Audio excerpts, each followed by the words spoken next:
Hello students, welcome है आपका विजेता मास्टर क्लास में। आज मैं क्लास 11th के माइक्रो इकोनॉमिक्स का डिमांड चैप्टर का सेकंड पार्ट अपलोड कर रहा हूं। इससे पहले मैं पार्ट 1 अपलोड कर चुका हूं। पार्ट 1 में हमने स्टडी किया था डिमांड की definition, type of demand, individual and market demand, ये आपके टाइप थे। फिर हमने डिटरमिनेंट ऑफ डिमांड स्टडी किया था, जिसको हम फैक्टर ऑफ डिमांड भी कहते हैं। ठीक है स्टूडेंट्स, आज का जो मेरा लेक्चर है ये सेकंड पार्ट है डिमांड का, जिसमें हम demand function, demand schedule and demand curve को देखेंगे। और इस टॉपिक को शुरू करने से पहले, आज के सेकंड पार्ट को शुरू करने से पहले आप सबसे रिक्वेस्ट है स्टूडेंट्स कि आप मेरे चैनल को प्लीज सपोर्ट करें, लाइक करें, शेयर करें और सब्सक्राइब भी करें। और कमेंट करके जरूर बताएं कि मेरी वीडियो कैसी है। अगर कोई कमी है तो वो भी जरूर बताएं, ताकि मैं उसको फ्यूचर में रेक्टिफाई कर सकूं, ताकि आपको ज्यादा से ज्यादा क्वालिटी में आपको दूं। ठीक है स्टूडेंट्स, तो आइए शुरू करते हैं।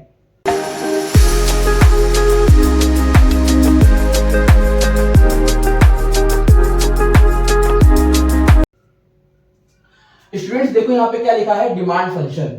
जब भी हम डिमांड फंक्शन के बारे में पढ़ते हैं, इकोनॉमिक्स में आप कोई सा भी फंक्शन पढ़ लो ना, डिमांड फंक्शन पढ़ लो, प्रोडक्शन फंक्शन पढ़ लो, कोई सा भी फंक्शन जब आप स्टडी करोगे ना, तो वहां पे आप रिलेशन के बारे में पढ़ोगे।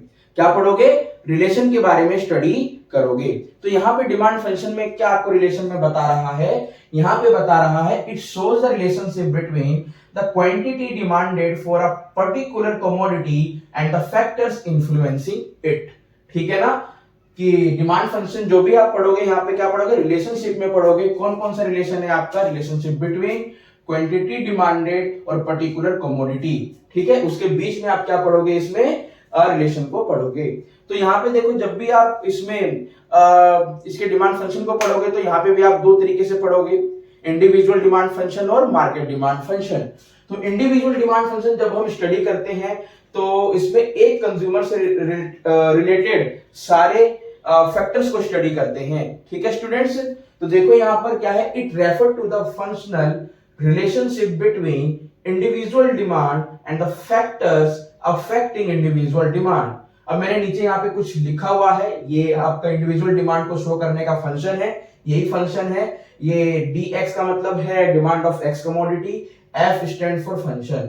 कौन कौन से फंक्शन होते हैं आपके इंडिविजुअल डिमांड में? पहला है प्राइस ऑफ x कमोडिटी, ये है प्राइस ऑफ रिलेटेड गुड्स, ये आपका है इनकम ऑफ द कंज्यूमर, आपका t है टेस्ट एंड प्रेफरेंस, f है फ्यूचर एक्सपेक्टेशन। बता था ना फ्यूचर एक्सपेक्टेशन के बारे में कि फ्यूचर में यदि प्राइस इंक्रीज होने के चांसेस है तो आपका प्रेजेंट में डिमांड बढ़ जाएगा, यदि फ्यूचर में प्राइस डिक्रीज होने के चांसेस हैं तो फ्यूचर में प्रेजेंट में डिमांड क्या हो जाएगा, आपका डिक्रीज हो जाएगा।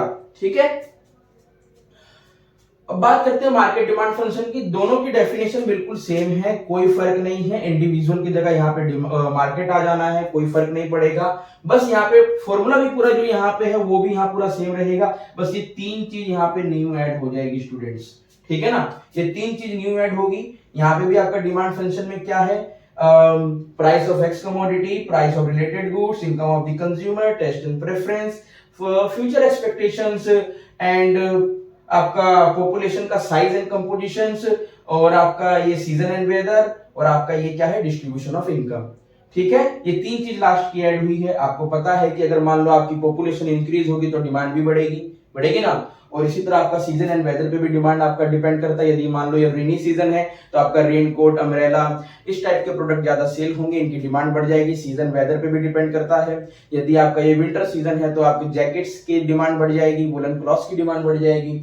डिस्ट्रीब्यूशन भी आपका डिपेंड करता है, मैंने आपको बताया था। ठीक है ना, अगर आप किसी को भी ज्यादा डिटेल में इन फंक्शंस को समझना है तो आप मेरे पिछले लेक्चर्स को फॉलो अप कर सकते हैं, इसका मैं लिंक डिस्क्रिप्शन में डाल दूंगा। ओके स्टूडेंट्स, तो अब मैं आपसे अभी इसको रफ करके फटाफट से इसको बताता हूं कि डिमांड शेड्यूल क्या है, डिमांड कर्व क्या है। ठीक है स्टूडेंट्स, अभी आपका डिमांड शेड्यूल और डिमांड कर्व टॉपिक शुरू कर रहा हूं, और पार्ट 2 का ये मेरा आखिरी टॉपिक होगा। इसके बाद मैं नेक्स्ट पार्ट में डिमांड को शुरू करूंगा। तो देखो, डिमांड शेड्यूल और डिमांड कर्व है क्या, ये दोनों एक ही सिक्के के दो पहलू, आप ऐसा समझ लो। ठीक है ना, देखो यहाँ पे जब भी हम इसकी डिमांड शेड्यूल की बात करते हैं तो ये टेबुलर रिप्रेजेंटेशन दिखाता है प्राइस और क्वांटिटी ऑफ डिमांड का। ठीक है ना, और दोनों का, इंडिविजुअल के केस में भी और मार्केट के केस में भी। ठीक है, टेबुलर रिप्रेजेंटेशन है आपका ये किसका, क्वांटिटी डिमांडेड का यानी क्वांटिटी ऑफ कमोडिटी का प्राइस के बेस पे, ठीक है। ये इंडिविजुअल के बेस पे ही बनता है, मार्केट के बेस पे भी बनता है। तो जब बात करते हैं डिमांड कर्व की, तो जो आपने यहाँ शेड्यूल क्रिएट किया है, जब हम इसको ग्राफ के रूप में रिप्रेजेंट करते हैं तो आपका क्या हो जाता है, वो ग्राफिकल रिप्रेजेंटेशन यानी डिमांड कर्व हो जाता है, इंडिविजुअल के केस में भी और मार्केट के केस में भी। तो आओ देखते हैं एक एक करके इसको। तो देखो, जब भी हम बात करेंगे प्राइस की, जैसे मान लो ये प्राइस है यहाँ पर मेरा और ये मेरा डिमांड है। आपको पता है कि मान लो 20 रुपए है किसी भी कमोडिटी का प्राइस, तो मान लो उसकी डिमांड कितनी है, 100 है, ठीक है। अगर प्राइस कम हो जाती है, 10 रुपए हो जाती है, तो डिमांड भी बढ़ के कितनी हो जाती है, 200 हो जाती है। पता है ना आपका लॉ ऑफ डिमांड क्या, आपका हाँ लॉ ऑफ डिमांड क्या कहता है, यही तो कहता है कि प्राइस क्या हो जाएगा, इंक्रीज होगा तो डिमांड कम होगी, प्राइस यदि डिक्रीज होगा तो डिमांड इंक्रीज होगी, ठीक है। तो प्राइस डिक्रीज हुआ है तो डिमांड देखो इंक्रीज हो गई है ना, इनवर्स रिलेशन है। बताया था मैंने डिटरमिनेंट्स में सबसे पहले डिटरमिनेंट या फैक्टर आपका यही था, ठीक है। तो जैसे मान लो पहला शेड्यूल आपका ये बन गया। मार्केट के केस में कैसा बनेगा, देखो अगर मैं आपको बना के दिखाऊं, जैसे मान लो मैंने यहाँ क्या लिखा, प्राइस लिखा, ठीक है ना, और यहाँ पे मैंने क्या लिखा, डिमांड लिखा, डिमांड इसको 1 कह लो, और ये डिमांड 2 कह लो, ठीक है। थोड़ा सा स्पेस में यहाँ पे कम रखता हूं क्योंकि मेरे पास उधर स्पेस की शॉर्टेज है। प्राइस इधर में डिमांड 1 इसको नाम देता हूं और डिमांड 2 इसको नाम देता हूं और फिर मार्केट डिमांड,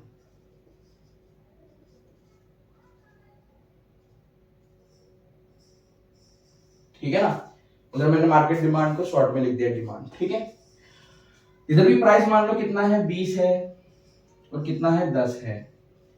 डिमांड 1 तो मेरा पता है कि 100 हो रहा था और कितना हो रहा था, ये 200 हो रहा था, ठीक है स्टूडेंट्स। अगर मान लो डिमांड 2, अब मार्केट डिमांड का मतलब क्या होता है, जहां पर एक से ज्यादा कंज्यूमर क्या कर रहे हैं, आपके गुड्स एंड सर्विसेज को परचेज कर रही हैं, उन्हीं सारी डिमांड का अगर हम सम कर देते हैं तो मार्केट डिमांड आ जाता है। जैसे मान लो मेरे पास एक से ज्यादा जो कंज्यूमर है, यहाँ पे जैसे ये 120 रुपए पे डिमांड कर रहा है, तो मैं कहता हूं जो डिमांड 2 होगा वो 150 यूनिट होगा, 150 यूनिट होगा। यहाँ पे मैं कह सकता हूँ कि 250 यूनिट होगा 10 रुपीज पर।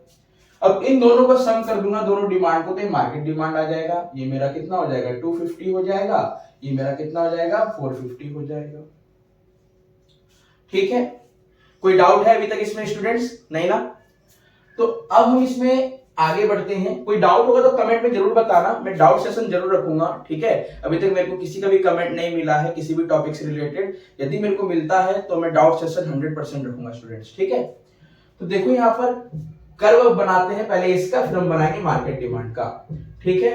अब जैसे देखो कर्व आपके सामने ही मैं कर्व को फॉर्म कर रहा हूं। जैसे देखो मान लो ये मेरा क्या है, x है, ये y है। प्राइस कितना है, 10 20, डिमांड है 100 200, ठीक है। जब प्राइस का कितना है 20 है तो डिमांड कितना है, 100 है।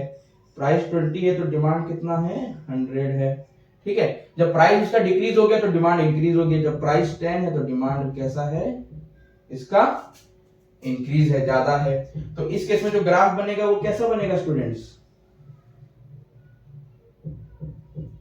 ऐसा बनेगा, ठीक है ना। ये आपका क्या है, डिमांड कर्व है, डी डी डी डी, ठीक है स्टूडेंट्स। अब बना के दिखाता हूं मैं आपको मार्केट डिमांड। फिर देखना मार्केट डिमांड का जब हम ग्राफ बनाएंगे तो वहां पे आपको एक डिफरेंस भी देखने को मिलेगा, ठीक है। तो देखो मैं क्रिएट करता हूं यहां पर,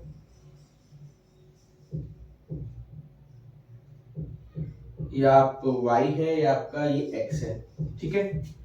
जो प्राइस है वो कितना है, 10 और 20 ही है, ठीक है स्टूडेंट्स। और डिमांड कितना है मेरे पास यहाँ पर, 250 और 450 है। कितना है, 250 और 450, ठीक है स्टूडेंट्स। इसको मैं थोड़ा सा है ना आपको दिखाने के लिए मेरे को जो डिफरेंस दिखाना है, मैं इसमें है ना डिमांड 1 और 2 दोनों बना के आपको दिखाता हूँ, ठीक है।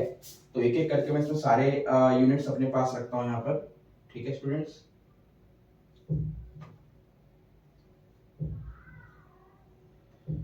हंड्रेड, 150, 200, 250, आगे है आपका 300 ले लो, फिर इसमें थोड़ा इसको आगे इंक्रीज कर देते हैं 350, फिर आपका 400, 450, ठीक है स्टूडेंट्स, ये आपका एक्स है, ठीक है।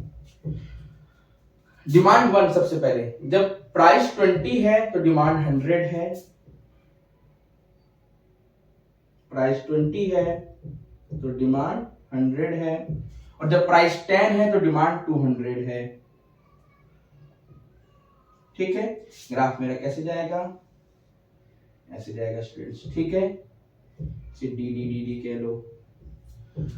अब अगर मान लो मेरा जो प्राइस है वो कितना है, 150 है, 20 पे कितना है 150, ये रहा, ठीक है। इसको मैं ब्लैक मार्कर से दिखा देता हूं,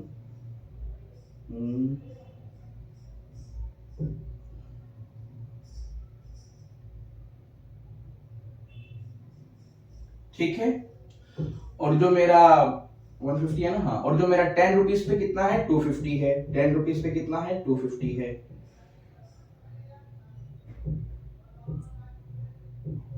ठीक है स्टूडेंट्स। अब मैं इसका भी ग्राफ ड्रॉ कर देता हूं,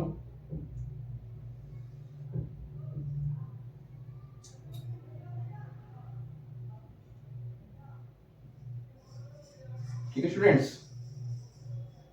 और जो आपका ये ग्राफ बना है ये वाला D1 कह लो आप इसको, ठीक है। अब मैं बनाता हूं मार्केट डिमांड। देखो मार्केट डिमांड कैसा है आपका, 20 पे 250 है, 20 पे 250 है, ठीक है ना। मान लो 20 पे कितना है 250 है, यहां है, और 10 पे 450 है, 10 पे कितना है 450 है, मैं कहता हूं यहां है, ठीक है स्टूडेंट्स। 10 पे 450 है। अब मैं इसको क्या करता हूं, ड्रॉ करता हूं,